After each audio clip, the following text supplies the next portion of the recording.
قرآن مجید میں ان ناموں کو اس طرح بیان کیا گیا ہے کہ هو اللہ الذی لا الہ الا هو الملک القدوس السلام المؤمن المحیمن العزیز الجبار المتکبر سبحان اللہ عما یشرکون. وہ اللہ ہی ہے جس کے علاوہ کوئی معبود نہیں ہے.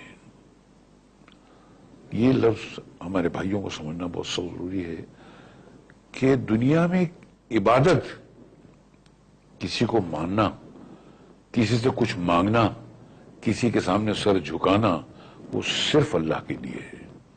یہ اللہ نے اپنے لیے مخصوص کر دیا ہے.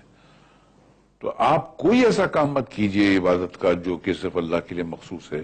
اگر آپ نے کوئی ایسا کام کیا جو عبادت میں آپ اللہ کے لیے کرتے ہیں تو آپ اس کے ساتھ کسی کو شریک کرتے ہیں اور اسی کو شرک کہتے ہیں. تو کبھی مت کیجئے گا سر، کوئی کتنا بھی بڑا ہو. یہ صفت اللہ نے اپنے لیے خاص کر رکھی ہے. اللہ کے سوا کوئی کسی سے کچھ مانگ ہی نہیں سکتا ہے، کسی کی عبادت کر ہی نہیں سکتا ہے. اچھا، یہ صفت کے علاوہ قرآن مجید میں بھی بار بار واضح طور پر بیان کر دیا گیا ہے. ہاں، یہ کیونکہ یہ آپ کو پہلی بار جو کلمہ میں پڑھایا گیا اس میں بھی گیا لا الہ الا اللہ محمد رسول اللہ. کہ دنیا میں اس پورے آپ کی زندگی میں کوئی عبادت کے لائق ہے ہی نہیں.